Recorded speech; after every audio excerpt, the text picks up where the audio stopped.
Olá, pessoal, sejam bem-vindos ao Plástica na Real. Eu sou Irene Dair. Eu sou Bárbara Machado. E eu sou Gisela Pontes e o papo de hoje é sobre acolhimento, escuta, autoestima e transformação de verdade.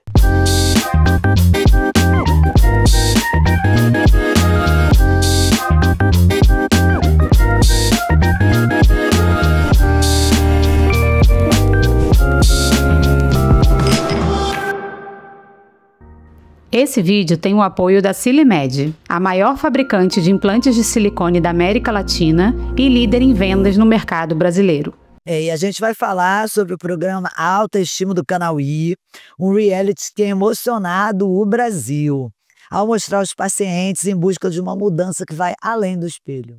E para isso a gente tem dois convidados muito especiais, né, que são parceiros na vida, no consultório, na TV. Puxa vida, meu Deus. Recebemos hoje os cirurgiões plásticos, Dr. Alessandro Martins e Dr. Gabriel Basílio, que são apresentadores do programa Autoestima. Isso, o Dr. Alessandro Martins, o Lezinho, é cirurgião plástico formado pela Fundação Souza Marques, com residência em cirurgia geral no Hospital Central da Polícia Militar e especialização no nosso INCA. Isso aí. Com ampla experiência em reconstrução mamária, cirurgia oncológica e cirurgia estética também, muito contorno corporal, e autor de diversos trabalhos científicos, atuando como médico nos hospitais do Rio. E Dr. Gabriel Basílio é cirurgião plástico, formado pela Universidade Federal do Espírito Santo, com residência em cirurgia geral, plástica, também residência de cirurgia plástica, crânio e maxilofacial pela UERJ. Ele atuou no Instituto Nacional de Traumatortopedia, no INTO, né, que hoje é referência no tratamento de anomalias faciais. Um profissional com técnica, sensibilidade e uma escuta que faz toda a diferença. Sejam bem-vindos. Obrigado. Bom, a gente sabe que falar da autoestima e tratar, né, a questão da autoestima é muito mais do que um reality, né, da cirurgia plástica. Vai mergulhar na vida do paciente, de cada história, né, e nas emoções, nos traumas. E conta pra gente aí como é que foi para vocês, primeiro a ideia inicial desse projeto, né, e como foi embarcar nesse universo aí, como é que funcionou isso? Eu acho que foi um casamento que deu muito certo, né, eles precisavam de um cirurgião plástico, e a gente tinha muita vontade de falar da cirurgia plástica de uma outra forma. A gente não mostrar a cirurgia plástica como ela tem sido vista somente, como resultado, como estética, como se fosse uma coisa superficial. E tinha essa ideia do programa que o canal trouxe pra gente, e a gente achou ali uma porta, um espaço pra gente ter voz, pra gente poder falar da cirurgia plástica um pouco mais abrangente, da gente mostrar que realmente esse resultado vem de dentro, que não adianta você fazer a melhor cirurgia se o paciente não está pronto, se ele não tem capacidade emocional para ver o resultado, e principalmente se ele está tentando tratar uma frustração ou um problema da vida dele em cima do resultado da cirurgia plástica, né, Gabriel? Eu acho que o programa veio numa hora onde a gente procurava até esse alento para as nossas carreiras, né? A gente fala muito sobre isso, sobre o trabalho social e transformador de cirurgia plástica. Eu realmente acredito em voluntariado, eu realmente sou uma pessoa que isso me comove. E eu acho que a primeira transformação, o primeiro gatilho, ela é emocional. A pessoa tem alguma coisa que faz assim, quero me transformar, e a cirurgia plástica pode te ajudar e ser bastante benéfico. Então, quer dizer, veio também claro, veio o convite do canal, mas já havia um movimento de vocês no sentido dessa procura, né? O que vocês tinham como objetivo inicial? Era, claro, às vezes vem da gente, como você estava falando, desse momento, pessoal, em que você quer fazer alguma coisa social um pouco mais ampla, né? Às vezes vem a frustração em algumas coisas da carreira que a gente não pode proporcionar, e às vezes vem um sonho mesmo de você transformar. O que você diria que hoje é a maior motivação? Bárbara, eu acho que eu trabalho como voluntário no Operation Smile, né? E a gente viaja o mundo transformando não só os pacientes, mas toda uma sociedade, as famílias, através da cirurgia de fissura lábio-palatina. E eu acho que isso foi o meu gatilho, de querer poder levar isso um pouquinho mais para frente de uma maneira mais ampla. Eu acho que a Operação Sorriso foi sim, estou falando aqui ó, abertamente, meu gatilho de pensar em cirurgia plástica como social. Eu venho de uma família onde trabalho voluntário e você pensar em social e agir localmente, pensar globalmente, é uma coisa muito imbuída na nossa criação. E eu acho que isso foi uma carreira se construindo, né? Porque a gente não tem consciência do exato momento que isso aconteceu, mas eu acho que foi toda a mudança para o Rio de Janeiro, ter feito o ERJ, ter conhecido o Dr. Ricardo Cruz, e eu acho que os mestres nos inspiram, né? A gente está aqui com 3 grandes inspirações nas nossas vidas, então é isso aí. Eu acho que na verdade, a cirurgia plástica, eu queria muito que as pessoas entendessem o poder transformador da cirurgia. De como a pessoa, às vezes, se reintegra à sociedade, de como ela consegue se reintegrar à família, ao relacionamento, quando ela consegue remover algo que a incomoda, quando ela consegue melhorar algo que a incomoda. E essa é uma visão que é para a própria pessoa. Não importa se alguém do seu lado diz, isso é bobeira, não precisa, eu acho que você está ótima. Isso é totalmente relevante, porque quando a pessoa se olha no espelho, quando ela se veste, quando ela vai encarar as pessoas, tem algo que a incomoda, tem algo que limita. E é tão importante que as pessoas compreendam isso, o quanto não é só o corte, não é só a cirurgia, é o que ela transforma, o que ela permite essa pessoa fazer depois disso. Isso é autoestima, isso é autoconfiança. Então, eu sempre quis muito que isso fosse exposto. E aí veio essa oportunidade, que exatamente é o nome do programa. É isso que a gente percebe, porque apesar de vocês serem sabidamente técnicos excelentes, todo mundo no nosso meio sabe, em reparadora, em estética, é isso que a gente percebe, que o programa não é só sobre a técnica cirúrgica, né? É sobre você escutar o paciente, sobre empatia, né? E indo justamente contra essa vibe que a gente vê em muitos programas que até botam o cirurgião plástico caricato, né? Como se fosse... Onde antes e depois fosse tudo, né? Cadê o resto que fica entre uma foto de antes e depois, quanto tempo e quanto sentimento tem? Eu acho que isso também foi um cuidado muito legal da direção e do roteiro do programa, de mostrar a gente como médico o tempo todo. E uma das coisas que a gente perguntou quando foram as primeiras gravações, a gente está indo para a 2ª e 3ª temporada agora, é se a gente podia falar exatamente o que a gente queria. Eu quero falar de complicação. Eu quero falar de pós-operatório, eu quero falar de como pós-operatório é difícil você às vezes estar em casa, parado, usando uma cinta, usando um curativo, o mundo acontecendo lá fora, você esperando o resultado dentro de casa, o que pode complicar, o que pode ser, quando pode abrir um ponto, quando pode ter uma alteração de resultado, uma necrose de areola. O que a gente queria falar também é que nada, não é um mundo maravilhoso, Sim. que complicações existem e a gente queria passar isso na consulta. Exatamente como a gente faz na nossa consulta médica. Passar naquela primeira entrevista que a gente conhece, a gente inclusive conhece o paciente no dia. Eles chegam... É um reality. Como vocês fazem a captação. A gente tem uma escolha de casos por foto, por história, mas o tete até olhar no olho e escutar a história da pessoa é ali na hora, igual uma consulta mesmo. Então a gente tem que falar todos os problemas. Eu quero falar tudo que eu falaria numa consulta.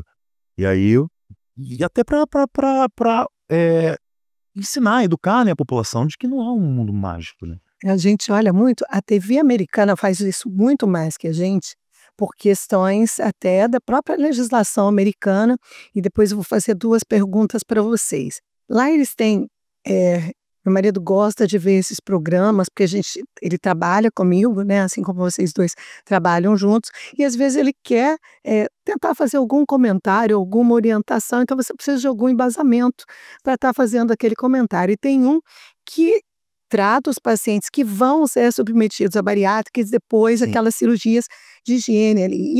E o cirurgião é um senhor que é totalmente correto, doutor Nau. Ele tem uma colocação muito interessante porque ele limita, né? Ele fala, olha, você não pode, você tem essa meta, você tem que atingir isso, e se você não atinge, você não é o candidato. E você vê ali muita história de sofrimento, pessoas tentando se encaixar naquele padrão e não conseguem. Em contraponto, a gente tem programas como o Botched, né, do Paul Nassif, que é um amigo querido, uma pessoa... Do Bro, são incríveis. A única coisa que eu vejo no programa é que, às vezes, assim, existe uma tendência de você denegrir um pouco a imagem do cirurgião que executou. E a gente deixa de considerar exatamente o que você falou, que são as intercorrências que podem acontecer com qualquer paciente, independente, E com né, qualquer e cirurgião. com qualquer cirurgião de excelente, imensa qualidade.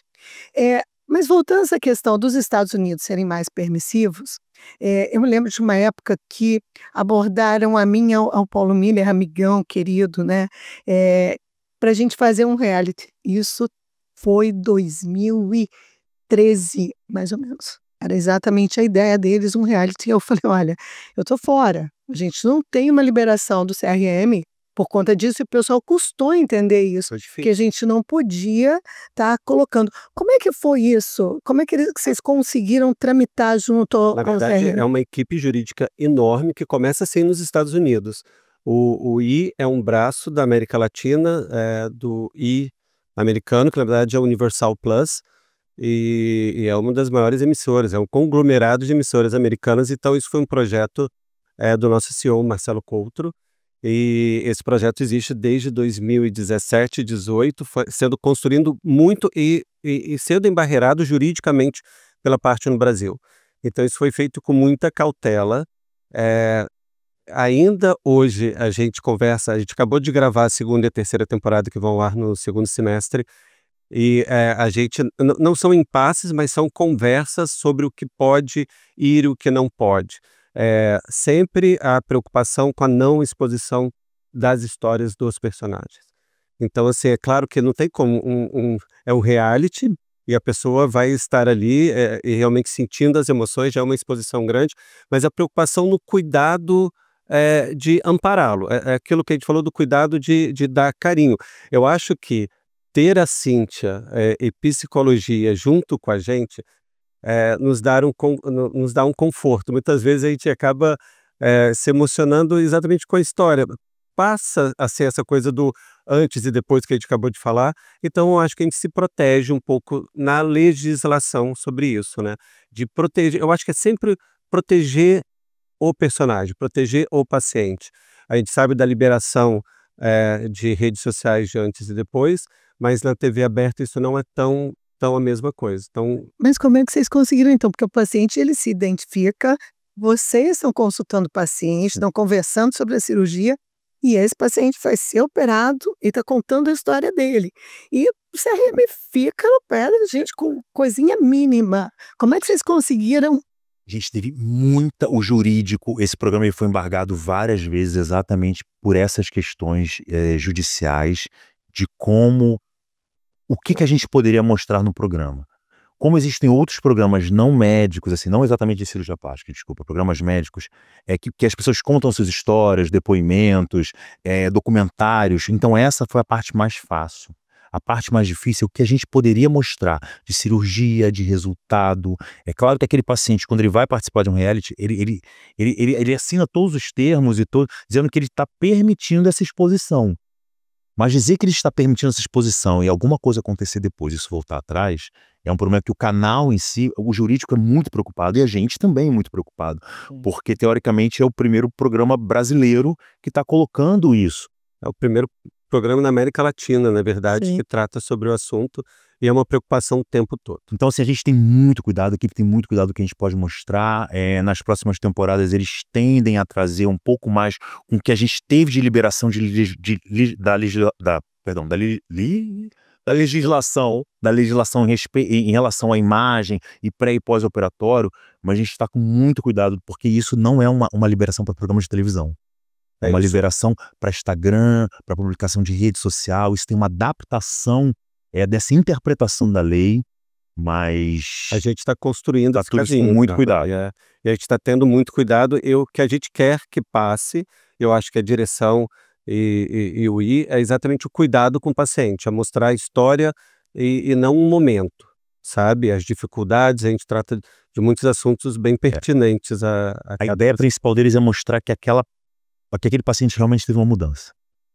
Tanto que a gente não mostra exatamente, mostra com roupa, com foto nublada, mas mostra a expressão atual desse paciente. O que isso trouxe para ele como mudança de vida, eu acho que é o foco principal do programa, não é exatamente o resultado. É claro que isso está embutido, né? Por exemplo, o nariz, uma face, não tem como você esconder esse resultado, mas nos corporais a gente tem tido bastante cuidado. Mas as histórias são transformadoras. Isso é muito importante, principalmente que eu, há um tempo atrás, tem uns 2 anos, não sei, 3 anos, não sei se você estava também, né, no projeto do Furtado, que ele convidou, eu até cheguei a assinar um contrato com a GNT, e depois, por conta da legislação brasileira,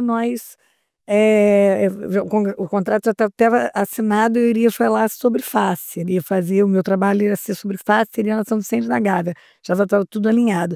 E o que mudou para que isso acontecesse? Acho que você estava nesse projeto também, não? Não, estava não. Na verdade, eu acho que não foi o que mudou, eu acho que o canal teve que compreender o que podia ser exposto. Como a gente vem de uma emissora que trabalha, que é americana, como a gente vem da Universal, como a gente vem com o Marcelo Coutro, que trabalha não só apesar de coordenar a América Latina, mas ele está conectado com as produções de outros países, foi muito difícil eles compreenderem, e eu acho que a gente teve que ser também muito incisivo no não, nas propostas que foram trazidas, porque a gente falou, isso não pode. Isso a gente vai ter problema, a gente vai ter problema com o CRM, a gente vai ter problema com a sociedade. Então puxa a legislação de novo, o que pode, o que não pode. Então por isso que a ideia de exatamente um resultado cirúrgico foi mudado para um resultado comportamental. O que a gente tenta mostrar no final é se aquilo ali, o que ela pensou, o que aquele ou ele pensou em relação à cirurgia, se aquele resultado conseguiu melhorar o que incomodava ela no seu interior. Não só no resultado estético, mas assim, você ficou melhor, você está mais confiante, e são casos múltiplos, né? E alguns são relacionados a relacionamento, outros são relacionados a conseguir entrar no mercado de trabalho, outros são relacionados a uma competição fitness. Então, assim, se ele conseguiu com aquilo, quebrar aquela barreira. Então a gente teve que mudar. Eles têm muita experiência, Bárbara e Gisela, que perguntaram. O bot leva muito isso, é muito diferente, entendeu? Essa abordagem lá. Então eles têm muita experiência, muita preocupação nessa adaptação para uma cultura latina e para a nossa cultura brasileira. Então eles estão total focados nisso. E, assim, vocês vão entender minha pergunta, mas existe algum viés, vocês acham, quando a paciente ou o paciente emite a resposta em relação a melhorou? Já teve algum paciente que manifestou alguma coisa na frente da câmera e depois chegou, ai, doutor, eu queria questionar isso aqui que eu fiquei constrangido porque eu estava na frente da câmera? Não sei se vocês me entendem, porque às vezes é um detalhe, não estou dizendo que seja nada demais, mas a pessoa se sente um pouco freada porque estava na frente da câmera. Existe, sim, um filtro. Eu acho que é um reality, gente. O que vocês estão vendo ali é realmente uma preocupação de passar verdades, sabe? A história verdadeira, a cirurgia, as dificuldades verdadeiras, mas eu acho que existem algumas coisas que não precisam ficar tão evidentes e a gente entra nesse âmbito de proteção. Não, na verdade, assim, eu acho que eu entendi mais a pergunta da Bárbara, o seguinte, na primeira temporada nem tanto, a gente teve casos mais simples, mas na segunda e terceira temporada a gente entrou em cirurgias um pouquinho mais complexas. E alguns pacientes tiveram algum problema de cicatrização, um pontinho ali que abriu uma... Só que assim, eu acho que antes delas se queixarem de alguma coisa, eu sou tão noiado com isso, que antes disso já estava reabordando, já estava mexendo. Antes de chegar eu já estava falando assim, ai, mas aqui ficou uma orelhinha, né, aqui podia ter melhorado. Eu acho que eu antes já me auto-sabotei ali. E então assim, a gente já tentou corrigir essas coisas antes da segunda fase do programa, quando eles voltam com o resultado. Eu falo que o tempo do programa não é o tempo de uma recuperação de cirurgia. Então a gente conversa muito com eles fora das câmeras a gente tem consultas fora das câmeras e um acompanhamento todo. A gente tem um grupo de pacientes na clínica que prepara esses pacientes, sabe?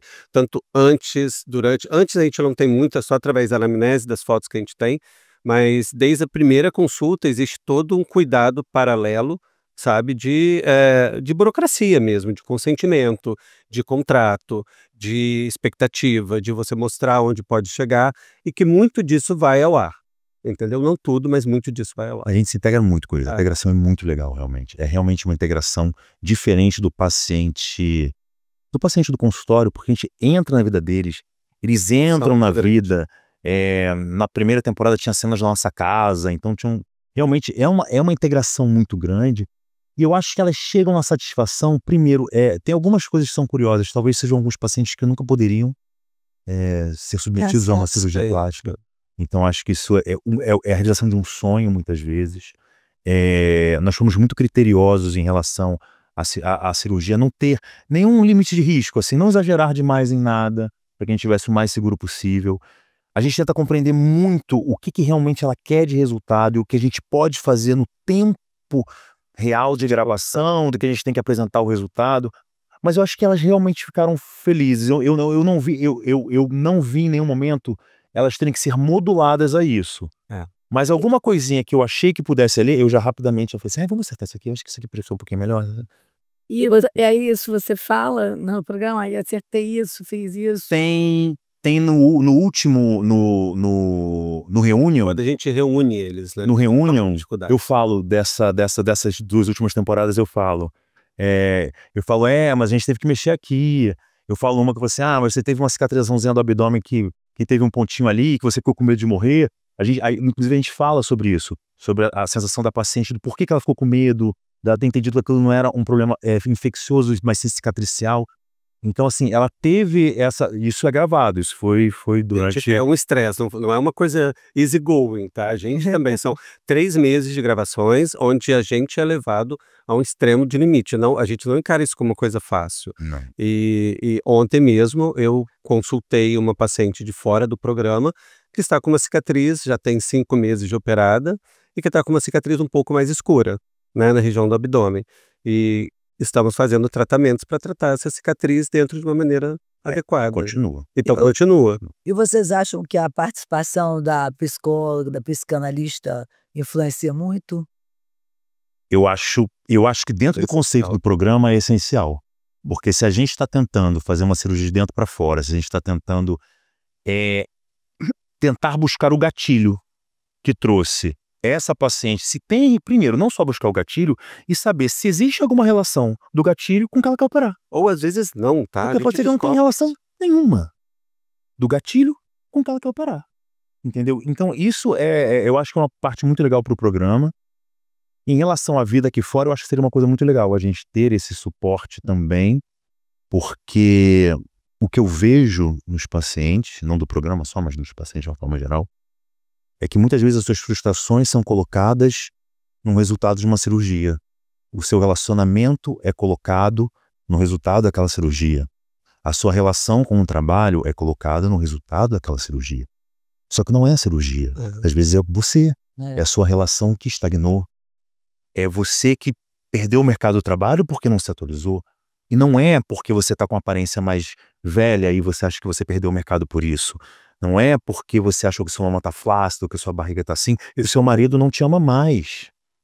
Talvez não seja por isso. Mas a sua expectativa está tão em cima daquele resultado, e a gente não pode ser responsável por isso. As pessoas acham que a cirurgia vai chegar a esse nível de transformação, mas a primeira transformação vem de dentro para fora, né? Você tem que estar pronto para a transformação física, né? Desculpa, Lázaro.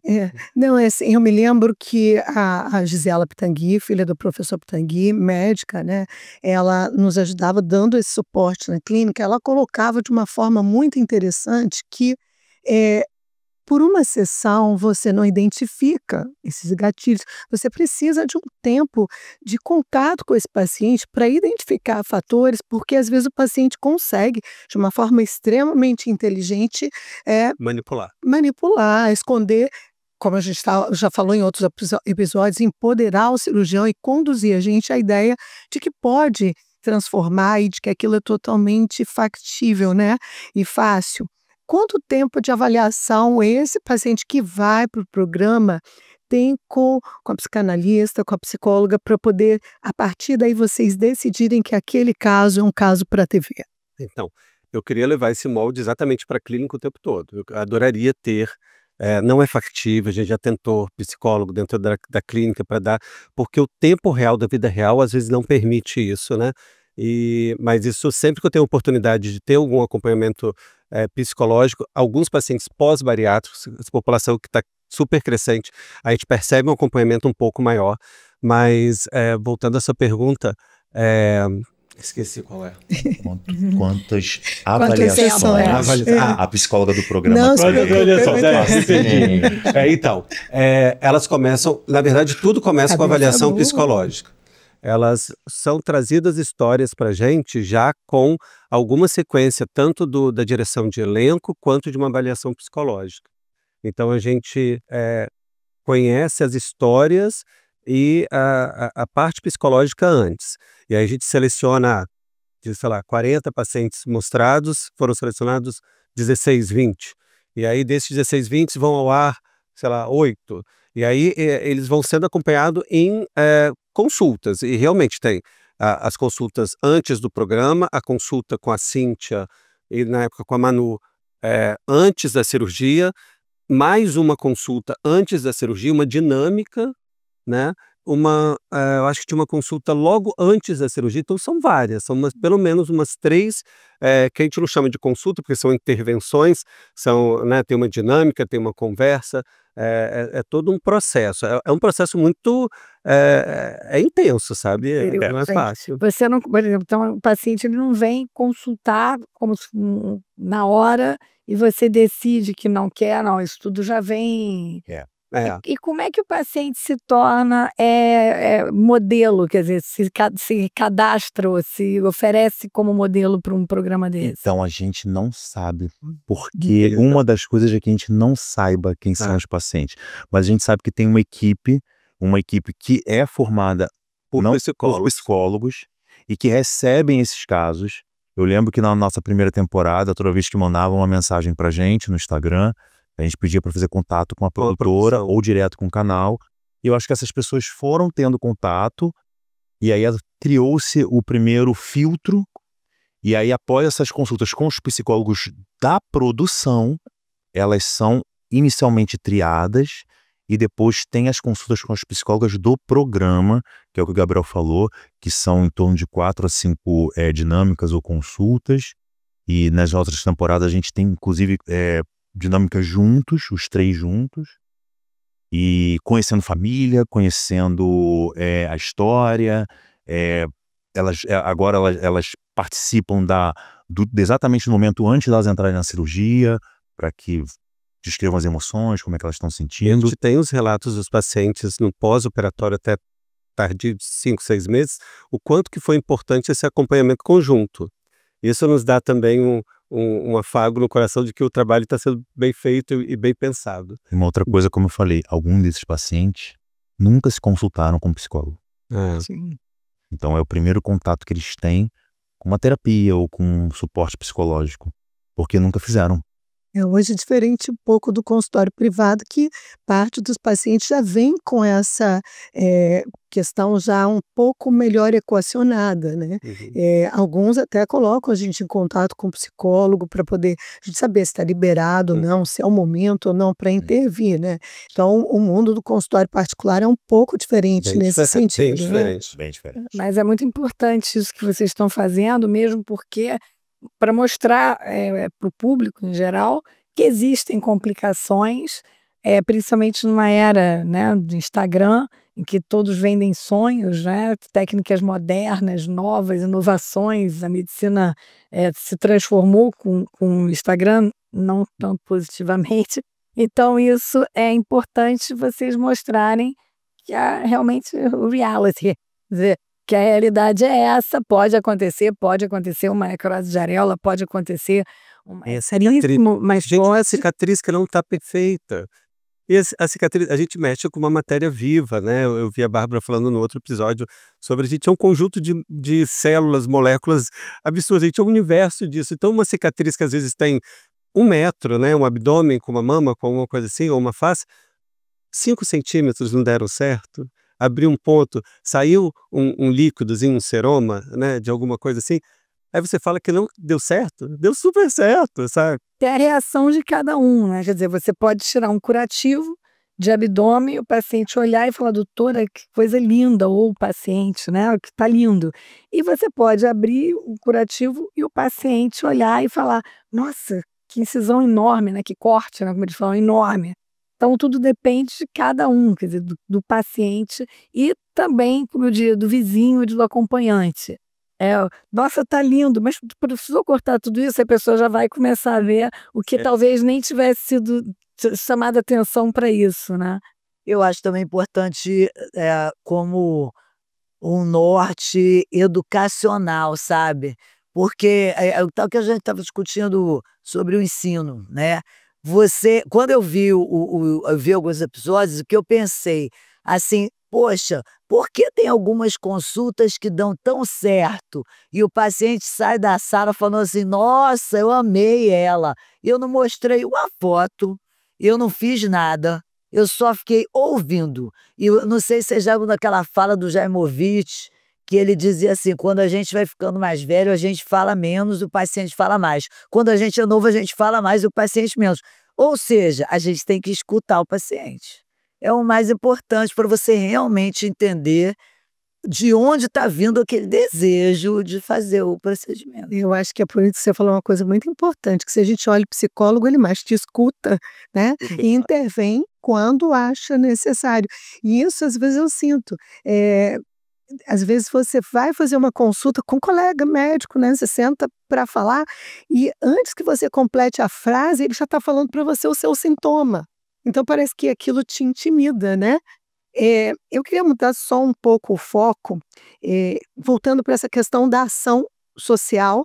Eu acho que a Irene depois vai fazer uma colocação pertinente sobre a fala da Manu, né, da parte da psicóloga, mas eu queria lembrar que a Sociedade Brasileira de Cirurgia Plástica tem, através dos mutirões, né, que a gente fez parte, a gente sempre ajudou, para os cânceres de pele, os cânceres de mama, existem mutirões que a Sociedade Brasileira Cirurgia Plástica tem o cuidado de fazer, e nós temos a Fundação Ideia, da qual eu sou uma das curadoras.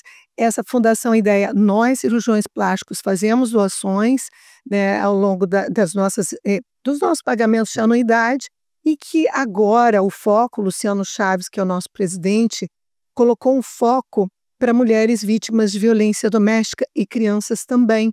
E a gente está tentando expandir esse projeto para os estados. Se esbarra muitas vezes na questão do hospital, onde você vai fazer, porque tem que ser um serviço com o residente, até para o residente ter a possibilidade, né, de aprender e de ajudar nesses casos também, e aprender que a ação social é importante. É óbvio que a gente vive do nosso trabalho, e você só pode ir para Operation Smiles porque você tem a condição de bancar tua passagem e teu tempo fora. Então nós vivemos do nosso trabalho, e é muito bom saber que parte do nosso trabalho também é destinado para essa ação social. Então eu queria lembrar o pessoal da importância do pessoal contribuir também com a Fundação Ideia, nós, membros da sociedade, para devolver um pouco, né, para algum outro paciente menos privilegiado daquilo que a gente recebe de quem pode chegar e bancar o nosso consultório. E lembrar desses pacientes que são ou sequelas, lembra daquele projeto também das pessoas que sofreram escalpelamento, né? E a gente vai fazer um agora Cuiabá de sequela de queimadura. Pois é. Olha que legal. Eu acho que isso é muito bacana. Então, assim, é bom que a TV mostre que existe o outro lado, o lado da autoestima, mas que ela consiga mostrar, eu acho, Operation Smiles, para mim, é a coisa que eu acho mais linda, né? De você pegar uma criança com a deformidade e deixar essa criança se alimentar, né? Ser amamentada de uma forma normal, porque eu imagino a angústia de um pai e da mãe quando vê a criança ao nascer e olha, a criança, olha, é um defeito, mas ela não consegue, às vezes, com fissura palatina, ter uma alimentação. Então, assim, eu acho que é um lado que a gente precisa rever, porque as pessoas só olham o cirurgião plástico como o cara que tem dinheiro, como o cara que tem um cifrão na frente, e não entende quanta gente rala. A gente já discutiu isso em episódios anteriores, dos anos que a gente leva para se formar, né, para a gente estar ali engajado e tentando dar o melhor para o paciente, E é muito tempo de dedicação. E parte desse tempo que a gente se dedica a aprender, a gente também se dedica a ajudar, né? A cobrança dentro do consultório ela é legítima, mas que o paciente entenda também que parte disso a gente reverte pelo congresso, estudando cada vez mais, né? Se capacitando cada vez mais, né? Enfim, aí eu queria que a Irene fizesse o comentário a respeito da questão da psicóloga, da Manu, né? Manu Que eu achei- Xavier. Manu Xavier, que eu achei É fantástica. uma fala que foi separada aqui da Manuela Xavier. O corpo é registro de memórias pessoais, traumas e marcas de famílias. Precisamos analisar a dor antes da alegria que virá com a plástica para não cair mais tarde em gatilhos de outras insatisfações. Cirurgia plástica é um recurso, mas a pessoa tem que entender o que ela quer. Não posso querer ter o nariz da Sandy se eu sou a Manu. Temos que trabalhar a origem da vontade, principalmente numa era de culto à estética no Instagram. É para querer melhorar para si e não para postar. Quer comentar, Gisela? Exatamente o que eu estava falando, né? Quer ver, eu até não tinha visto essa parte, mas realmente é exatamente isso. Quer dizer, o Instagram, ele é informativo, até facilita até a parte comercial, não de cirurgias, mas eu digo de coisas que a gente quer ver e adquirir e tudo, de viagens, que você quer ver lugares, mas realmente do ponto de vista físico e do ponto de vista psicológico, psiquiátrico, para a maior parte das pessoas, isso está se tornando um grande problema. Eu vejo vários pacientes mais jovens que estão satisfeitos com a cirurgia, está tudo bem, mas que falam para mim, doutora, não, apaguei meu Instagram. Então, os jovens numa faixa etária, sei lá, de 15 a 20 e poucos anos, eles começam com o Instagram, apagam o Instagram de acordo com as flutuações emocionais, né? E isso é uma coisa que cada vez está se tornando mais intensa. Ontem mesmo alguém falou assim, não, eu estou em paz, eu apaguei meu Instagram. Então, que para de ver as vidas perfeitas, os corpos perfeitos, as faces perfeitas, e até que nós estamos falando agora há pouco, com o que altera a visão de nós mesmos através da lente do celular. Sim. Né? Que ela pode tanto fazer filtros e nos tornar a coisa mais linda do mundo, como também utilizar, na realidade, mostrar uma distorção da imagem que na realidade não é assim. Então, eu não sei a que ponto que vai chegar, eu não sei o que os psicólogos, os psiquiatras, há uma conversa muito a esse respeito, mas o Instagram está se tornando um problema sério na parte psicológica das pessoas. Né? Gente, uma imagem irreal, né? Eu acho que tem uma coisa, o Instagram, ninguém se posta triste, ninguém se posta mal vestido, ninguém se posta com o boleto que não foi pago. Sim. No Instagram. Só se posta o sucesso. Então aquilo vira uma grande vitrine, um grande teatro dos vampiros, onde todo mundo está maravilhoso. E o jovem, o adulto, a mulher de meia idade, a 50 a mais, o que for, ela num dia triste está ali olhando no Instagram. Só a vida perfeita. E ela opera alguma coisa e ela vê corpos perfeitos. Então ela posta uma foto dela no pós-operatório e não ganhou tantos likes ou tantos elogios a respeito do seu resultado. Então, na verdade, virou um mercado de competição, um mercado irreal. E eu acho que eu acho que ele adiantou muita coisa, algumas informações, alguma diversão, ter o contato com pessoas que você não vê, que você vê a história, que você curte, que você troca mensagens e tudo mais, mas ele não é uma documentação bibliográfica, ele não é uma forma de informação 100% correta, e não são os likes que dizem se você está bonita, feia ou feliz. Até porque quem gostou do teu resultado, mas ficou com inveja, não vai falar, porque ali só cria inveja. O que mais tem no Instagram é inveja, gente. Então, assim, ele realmente traz um mercado. E tomara assim, e a gente cresceu sem ele, né? Agora a gente convive com ele. E você sabe que fazendo essa comparação, eu me lembro de um filme que a atriz era Demi Moore, lindíssima, e ela vivia uma vida fake. Era um casamento fake, com os filhos, todos eram uma família fake. E eles viviam uma felicidade fake. E aí as pessoas que eram os vizinhos viam o carro maravilhoso, o faqueiro maravilhoso, aquela vida, e queriam comprar aquilo. E aí ela dizia: você gosta do faqueiro? Tá aqui, tô te vendendo. Vendiam as coisas. Eles vendiam as coisas. E aí a gente olha assim, a gente tem que tomar o cuidado para a mídia social, que entrou com a melhor das intenções, né? Eu acho que o Instagram tem um lado positivo também, que seria um informativo, mas que, infelizmente, Instagram, TikTok, vamos ser honestos, que não é uma só, o Facebook, vendem. Muitas pessoas usam essa ferramenta para venderem realidades fake, né? Eu canso de ver. Lucas mesmo me mandou uns posts de um pessoal no TikTok que a gente, quando olha, você vê assim, que é impossível que aquele rosto seja o mesmo. Não, É impossível. É possível. Né? É possível. É impossível. É possível. Eu vi agora há pouco tempo de um pessoal que fazia posts em Dubai, em vários países do Oriente Médio, de pré e pós, com preenchedores e toxina, que você olhava e falava assim, não, essa é a mãe, essa é a filha. Mas E não, são não é a brasileiros, né? pessoa. Eu vi muito por ali. São não brasileiros. E isso está acontecendo lá fora. E assim, a gente começa a trazer isso para a realidade aqui dentro do país, em que as pessoas começam a sofrer, como a Gisela falou, eu não sou aquela pessoa, eu não tenho aquele corpo. Poxa, então eu sou infeliz por causa disso, né? Eu acho que o Instagram, redes sociais nasceram para conectar pessoas, mas acabaram afastando de uma certa forma, e hoje se estuda assim, existe uma síndrome, esqueci o nome em inglês, mas alguma coisa sobre cérebro podre, exatamente pelo emburrecimento ou pela comparação, que as pessoas que ficam muito tempo absortas ali dentro desse mundo, elas esquecem da própria vida, né?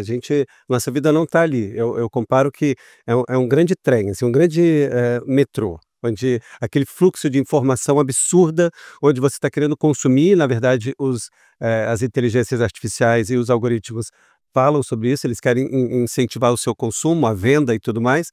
E eu falo, sai um pouquinho desse trem, a vida está na estação, sabe? Toma um café, me chama aqui para dar uma olhada, sabe? Em vez de postar o pôr do sol, vê o pôr do sol, sabe? Ou sente o cheiro da chuva caindo, esquece de postar. Quando você esquecer de postar, você vai estar vivendo. Música daquele grupo Bastille, que é assim, if you don't post, it doesn't happen.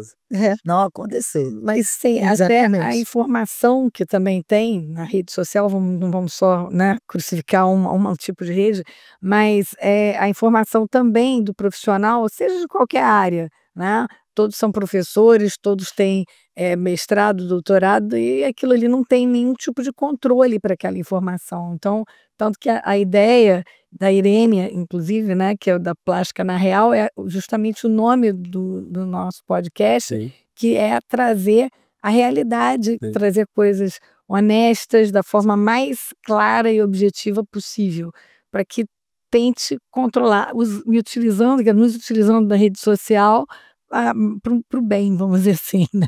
Eu ia falar exatamente isso agora. A gente falou de tantas coisas da rede social que podem trazer coisas negativas, e a gente tem um exemplo, o Plástica na Real, onde a gente pode falar tudo isso. A gente pode falar sobre verdade, pode falar sobre a cirurgia plástica como realmente ela é, tirar essas fantasias, né? Explicar melhor um pouco esse mundo fantasioso que não é.